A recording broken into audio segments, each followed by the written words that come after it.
belangrijkste nieuws uit Curaçao in het Nederland. Access Journaal, vers van de pers.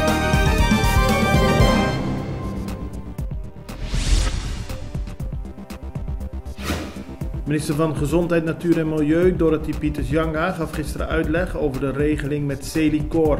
Het bedrijf moet om de zoveel tijd uitleg geven over de financiële situatie om weer in aanmerking te komen voor een volgende tranche.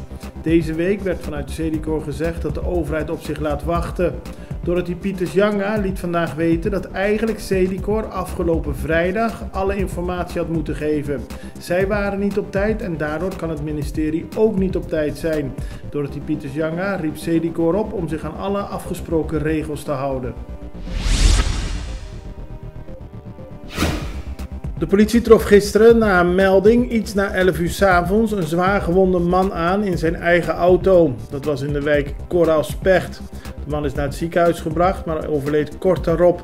Uit eerste onderzoek blijkt dat de man heeft zitten spelen met een wapen. Het wapen ging af en hij schoot zichzelf in zijn been. Daarbij werd een ader geraakt en dat heeft de dood tot gevolg gehad. De politie onderzoekt de zaak.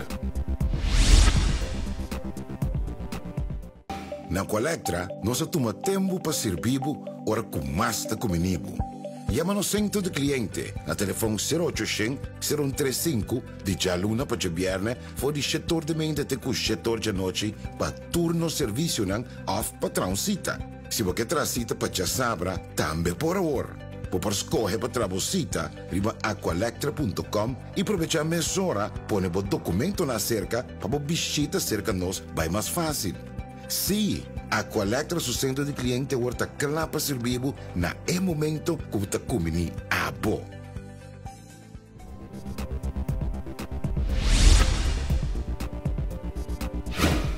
Het onderwijs bloedt en er worden geen maatregelen genomen. Onderwijsvakbond Doen roept op tot het nemen van maatregelen. Docenten verlaten het onderwijs, docenten verlaten Curaçao. Er is van alles aan de hand, maar de overheid neemt steeds geen beslissingen om het onderwijs op Curaçao te verbeteren. Vakbond Doen roept de overheid op zo snel mogelijk met concrete maatregelen te komen. Op Curaçao is gisteren Stanley Brown overleden. Hij werd 84 jaar oud.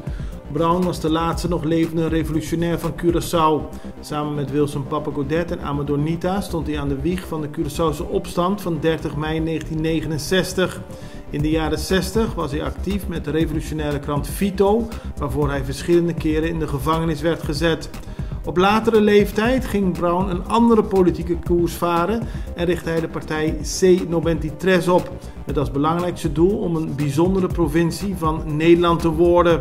Stanley Brown was een kleurrijk figuur en zal gemist worden. Een 59-jarige man is gisteren veroordeeld tot 1,5 jaar gevangenisstraf. De helft daarvan is voorwaardelijk. Ook heeft hij een proeftijd gekregen van 3 jaar. Volgens de rechter moet hij zich ook laten behandelen bij Brassami voor zijn drugsverslaving. Volgens de rechter is het bewezen dat de man geschoten heeft op een vriend. Hij irriteerde zich aan iets van zijn vriend en schoot net naast de man. Volgens de man deed hij het alleen maar om de vriend te laten schrikken. De rechter kon er niet om lachen en veroordeelde hem. 4 Venezolanen en 1 Colombiaanse man zijn gisteren veroordeeld tot elk 8 jaar gevangenisstraf. Er was per persoon 10 jaar geëist. De 5 zijn veroordeeld wegens het invoeren van 600 kilo cocaïne op 13 juli van dit jaar. De Venezolanen zeiden tijdens de behandeling van de zitting dat ze het deden vanwege de zeer slechte financiële situatie van hun land en de problemen die ze daardoor hadden gekregen. Jachteigenaren op Bonaire worden aangespoord om hun afvalwatertanks leeg te laten pompen. Op die manier komt het niet in het koraal terecht en zorgt het niet voor schade aan de natuur. Het is een actie van het Wereld Natuurfonds in overleg met verschillende andere organisaties zoals Water- en Energiebedrijf Bonaire en het Openbaar Lichaam Bonaire.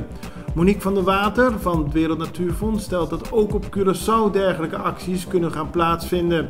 Ook daar is er een probleem met jachten waarbij het afvalwater schade veroorzaakt aan het koraal. Waarom is dit een belangrijk onderwerp? Wat is het kwalijke hieraan? Nou, in de Bonaire situatie, maar eigenlijk over het algemeen, is dat die mooring fields, het Nederlandse woord daarvoor ontschiet me even.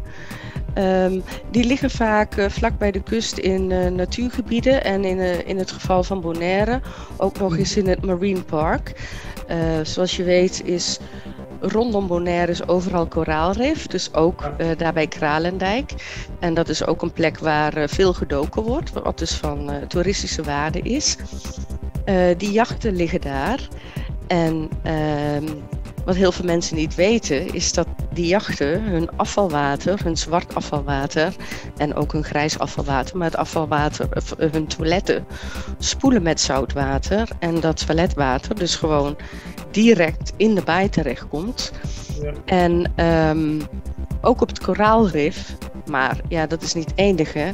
Het vervuilt de zee natuurlijk ook met allerlei afvalstoffen. Duidelijk. Dat is de situatie op Bonaire. Ik weet niet of u op de hoogte bent ook van de situatie op Curaçao, waar natuurlijk ook met veel baaien te maken. Moeten we leren van de situatie hoe Bonaire het nu aanpakt? Zeker weten. Het is zeker de bedoeling dat dit vervolg krijgt.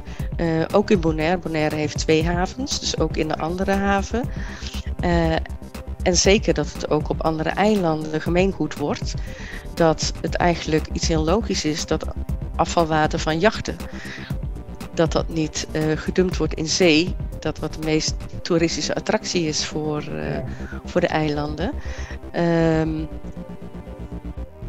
En als men wil en zoals we in Nederland zeggen, de koppen bij elkaar steken, dat het probleem best opgelost kan worden. En dat het helemaal niet zo heel duur is om dit te doen. En daar kan het Wereld Natuurfonds ook een rol in spelen?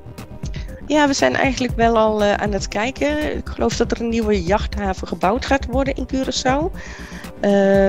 En degene die voor ons het onderzoek gedaan heeft naar de hoeveelheid jachten, de hoeveelheid afvalwater, hoe zit het precies in elkaar. Die is ook op een of andere manier betrokken bij die ontwikkeling van die haven. En die heeft ook gezegd van nou kunnen we dat plan niet gelijk incorporeren in de bouw van de nieuwe haven. Want dan pakken we het probleem meteen aan. Het belangrijkste nieuws uit Curaçao in het Nederland. Extra Journaal, vers van de pers.